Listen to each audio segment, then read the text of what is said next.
it's a great resource for community. One of the most important things you can do for someone is to help somebody out. Tragedy can happen to anybody. To know that you actually had a part in saving somebody's life is priceless. You never know when you're going to need it.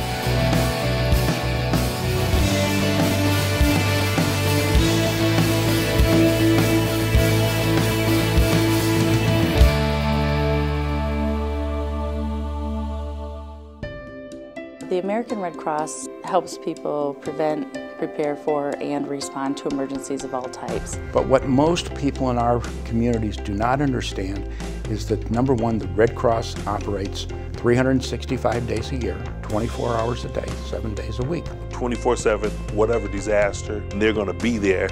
You can count on the Red Cross.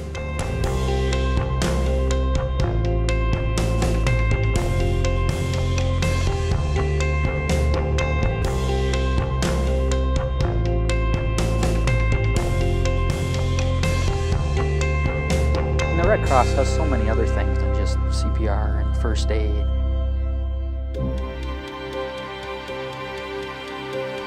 Through the Service to Armed Forces program, military families can keep in contact during family emergencies and other important family events. I think it's important to serve the country. Very proud that Ray was able to serve and that our kids have served.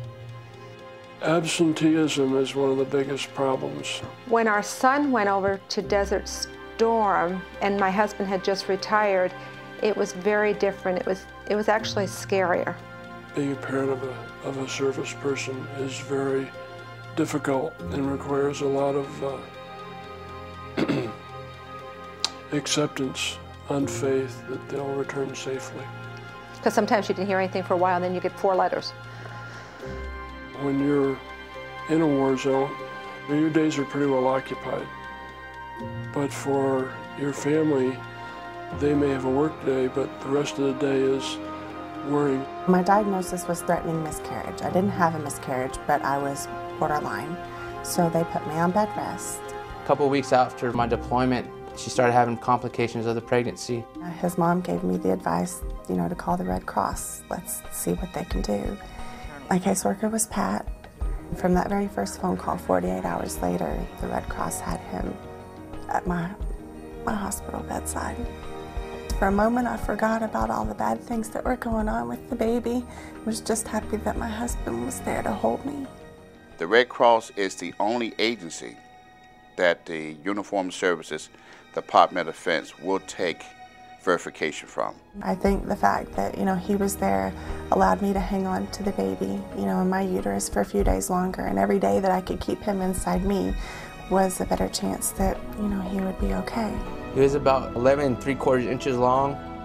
He weighed a whopping 1 pound, 1 ounce. The Red Cross can reach out across the miles, regardless of where the destination is, to make sure you get the information you need. It takes about 24 hours from the time we notified until the soldier's notified and on his way back home.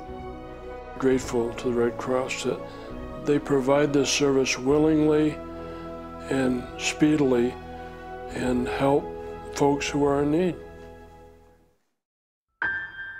Jacob was born June 7th, 2004 with a normal delivery. He was a happy and healthy baby, and at 18 months old he just came down with a fever. They thought maybe he had an ear infection, so they gave him some antibiotics, and a day later he had swollen lymph nodes, a swollen liver, enlarged spleen. They admitted him to the ICU at that point in time, and it took a week until they diagnosed him with HLH. It's a rare immune disorder that attacks the patient's immune system. It eats their own immune cells.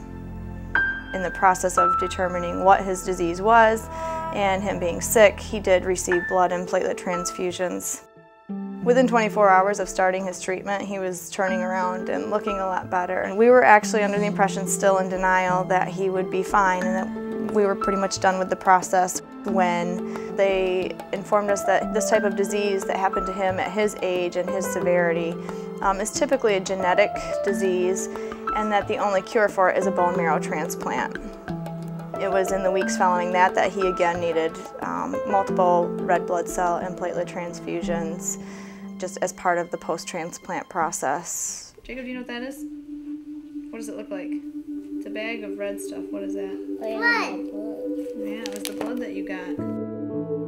We were very aware that blood and platelets were not just something that just showed up out of nowhere. We knew that there were people out there donating, and there were workers from the Red Cross and other organizations that made it happen.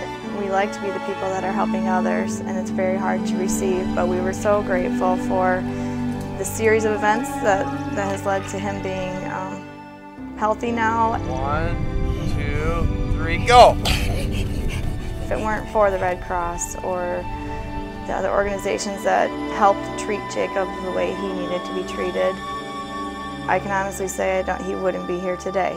Thanks.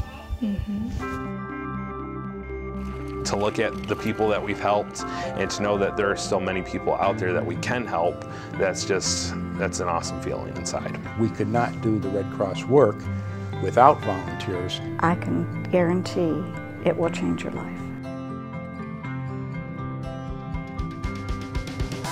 Each and every one of us needs to be prepared.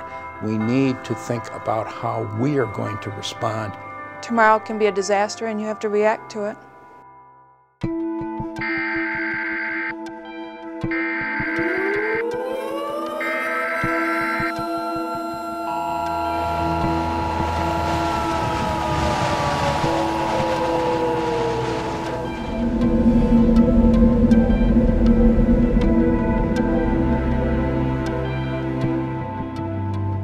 I don't think I'll ever forget the sights that I saw. You saw the trees, or the lack of trees, or the half parts of trees. And then when you see the people, you realize that this has a huge human element to it. And these are people's homes and people's lives.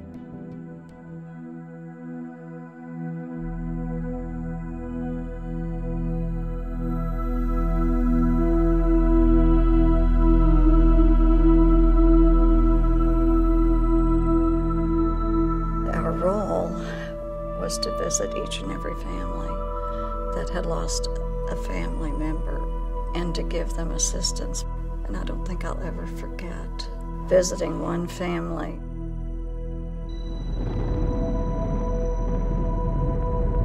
The afternoon that the tornado hit Joplin, the dad was rushing back to the area as soon as he could to try to look for his family. He found his 3-year-old boy who was alive, but just barely. He was able to get him on an ambulance to a hospital 140 miles away. And he told us the story. The mom sat there, and it was almost as though she was reliving that moment as she spread eagle over them, trying so hard to hold on to those children, only to have them ripped away from her. As it turns out, only one of those children survived.